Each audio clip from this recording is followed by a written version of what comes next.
grade 4. Bertemu lagi dengan Miss Maya dalam video pembelajaran tematik di mata pelajaran IPA pada buku 4I subtema ketiga. Hari ini kita akan membahas tentang sumber energi alternatif. Tapi sebelumnya, mari perhatikan gambar berikut ini.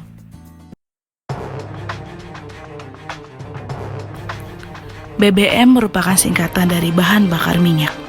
BBM dihasilkan dari pengolahan minyak bumi. Minyak bumi merupakan sumber daya alam yang tidak dapat diperbarui. Jumlah minyak bumi terbatas, tetapi kebutuhan manusia akan BBM semakin meningkat. Oleh karena itu, manusia perlu menghemat pemakaian BBM. Berikut beberapa cara yang dapat kita lakukan agar pemakaian BBM berkurang. Anak-anak silakan membuka buku tematik dari halaman 107. Yang pertama yaitu dengan naik sepeda atau lebih banyak berjalan. Dengan bersepeda dan berjalan, maka penggunaan kendaraan bermotor menjadi berkurang. Itu artinya pemakaian BBM pun menjadi berkurang. Selain itu, bersepeda dan berjalan kaki juga bermanfaat loh untuk kesehatan tubuh kita. Yang kedua yaitu dengan menggunakan alat transportasi umum. Dengan menggunakan transportasi umum daripada menggunakan mobil pribadi, kita dapat mengurangi pemakaian BBM. Karena transportasi umum dapat menghantarkan lebih banyak orang. Dan juga artinya kita dapat mengurangi polusi udara. Contohnya saat ini, saat orang-orang di rumah saja, polusi udara di Jakarta sangat menurun. Yang ketiga yaitu menghindari kemacetan. Anak-anak, kemacetan itu menyebabkan mobil menghabiskan bahan bakar yang lebih banyak, meskipun mobil tidak berjalan. Karena mesin mobil tetap menyala ketika jalan macet. Kemacetan juga meningkatkan pencemaran udara. Yang keempat yaitu menggunakan mobil listrik atau mobil berbahan bakar non-BBM. Mobil listrik menggunakan energi listrik agar dapat berjalan. Sedangkan mobil non-BBM menggunakan bahan bakar gas atau bahan bakar bioetanol dari tumbuhan. Memang mobil ini belum banyak tersedia di masyarakat, meskipun teknologinya sudah ada. Kelima yaitu menggunakan kendaraan bermotor yang hemat bahan bakar. Berbagai jenis mobil dan motor memiliki mesin yang berbeda dalam pemakaian bahan bakar. Ada kendaraan yang hemat, ada pula yang boros. Oleh karena itu, pilihlah kendaraan yang hemat bahan bakar. Sekarang Miss ajak kalian untuk membuka buku tematik kita di halaman 114. Kita akan mengamati beberapa gambar lalu menjawab pertanyaannya. Persiapkan alat tulis kalian ya, karena kita akan mengisi tabel berikut ini. Baik, gambar A, kalian perhatikan baik-baik, Miss yakin kalian bisa menjawabnya. Kira-kira ini gambar alat apa ya? Ya, betul sekali, ini adalah panel surya. Kegunaannya yaitu untuk menyerap cahaya atau panas dari matahari yang nantinya akan menggerakkan turbin dan akan diubah menjadi energi listrik. Itu artinya sumber energinya adalah cahaya dan panas. Sekarang kita perhatikan gambar yang B. Nama alat pada gambar B adalah, betul sekali, ini adalah kincir air. Yang kegunaannya adalah menggerakkan turbin untuk diteruskan ke generator dan menghasilkan energi listrik. Sehingga sumber energinya adalah energi gerak. Gambar yang terakhir atau gambar C adalah gambar dari, betul sekali, ini adalah kincir angin.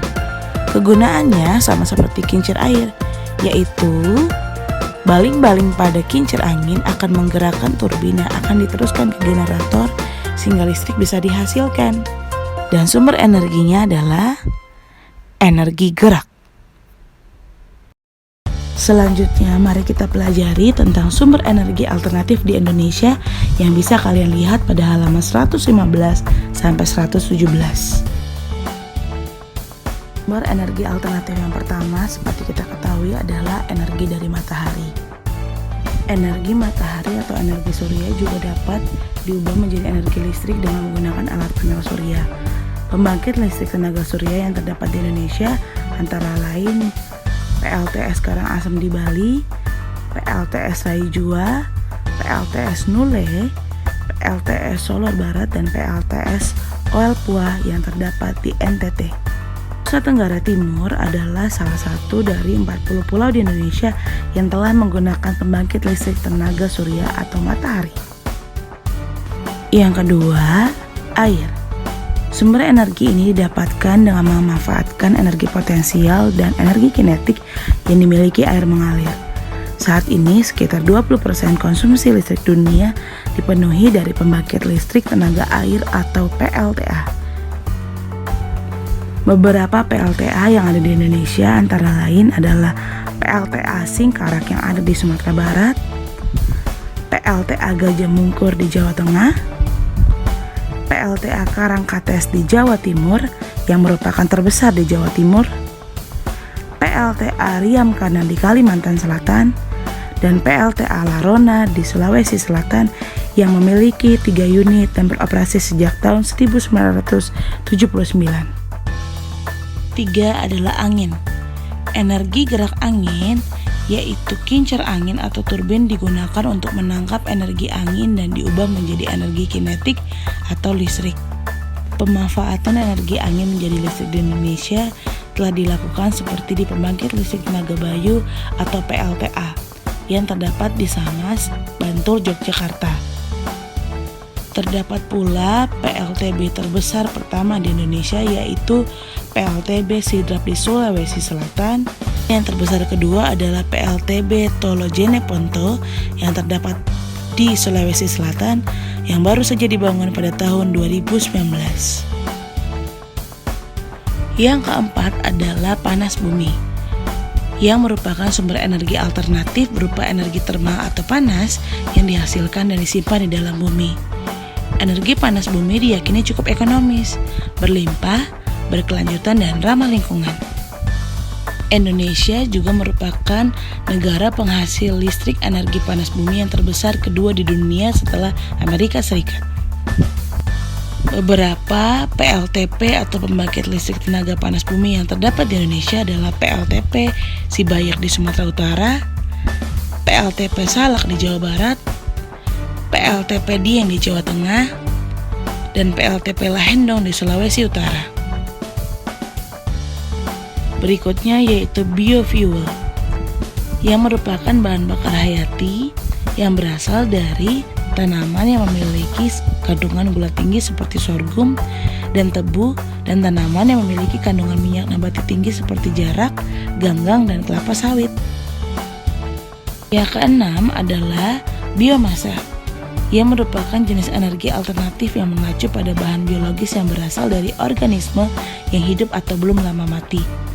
Contohnya yaitu bahan bakar kayu, limbah, dan alkohol. PLTBM yang ada di Indonesia diantaranya yaitu PLTBM Pulau Laba di Gorontalo yang memanfaatkan tongkol jagung, dan PLTBM di Siantan, Kalimantan Barat yang menggunakan cangkang dari kelapa sawit.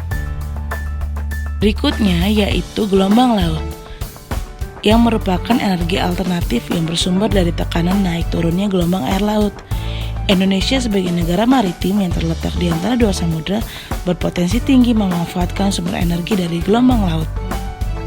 Dan penjelasan tentang sumber energi alternatif, sekarang anak-anak dapat mengisi peta konsep yang terdapat pada halaman 117. Selamat mengerjakan. Sekian pembelajaran untuk hari ini. Jika ada yang belum dimengerti, silahkan kalian tuliskan pada kolom komentar ataupun di GCR. Semuanya tunggu ya. Dan sampai bertemu kembali, tetap bersemangat, tetap bersuka cita, dan tetap mengandalkan Tuhan. God bless you.